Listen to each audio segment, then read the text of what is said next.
And Mary said, "My soul magnifies the Lord, and my spirit rejoices in God my Savior. He has shown strength with his arm. He has scattered the proud in the thoughts of their hearts. He has brought down the mighty from their thrones and exalted those of humble estate." What was Mary saying?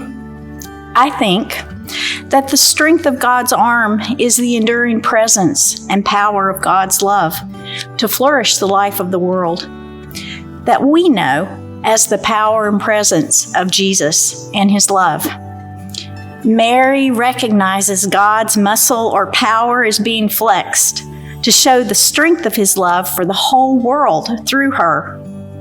God extends God's reach into human history and invites Mary to take part in God's coming nearer to humanity in the with skin on reality of Jesus at his birth.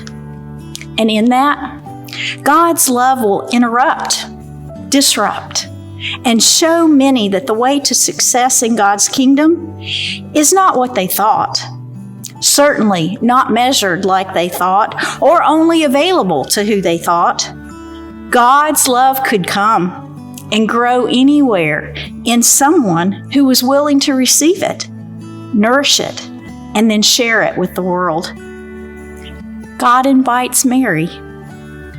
Mary, a young, unmarried peasant girl with little, if any, power or authority in her culture, to play the part she could play in God's grand plan to send Jesus to heal the world of its wound and of its wounding.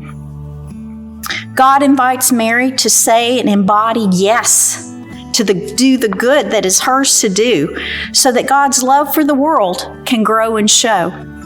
And she does so, believing that her small part matters for the future and God will do the rest. What do Mary's words mean to me?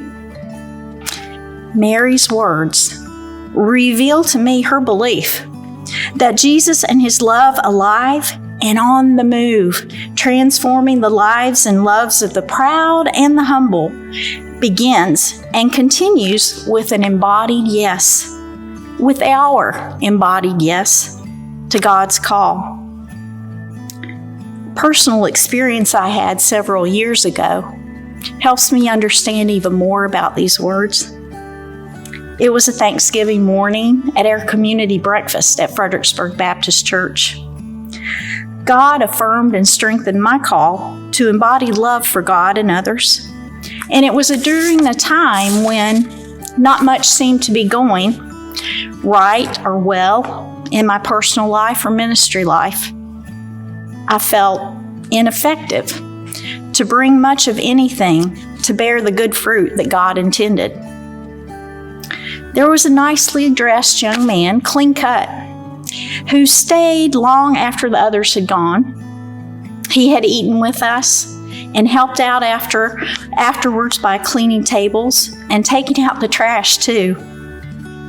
My good friend, the one of big, inclusive love, and I were still cleaning up when he found Donna in the kitchen, and he asked her if she was the one who was responsible for beginning and continuing our church's community meals.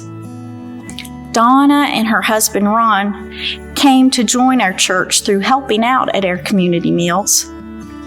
It's the light of Donna's big, courageous, inclusive love for all people that still blesses and guides me. Donna sent the young man out to me, and he began to explain that for a year in his recent past, he had been a guest at our meals each week.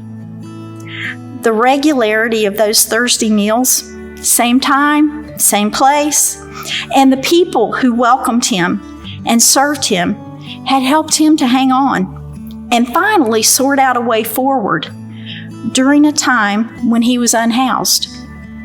He wanted us to know that he'd gotten into, or maybe he had just returned to college and was working toward becoming a social worker. He wanted to say thank you and let me know that we had made a difference in his life. And in my heart, I said along with Mary, "My soul magnifies the Lord, and my spirit rejoices in God my Savior." The Lord has surely shown strength with his arm through those who welcome and feed and lift up the unhoused, not just once in a while, but as long as it takes for them to flourish in love. He has scattered the proud in the thoughts of their hearts, transforming and restoring their love for God, their love for themselves, and their love for others as they are lifted up by those who know what it is to find themselves low on hope, faith, and love, but yet even so, answer God's call to grow and show God's love. To follow Mary's lead in this is to find the yes that you can give to God. It may be through community meals.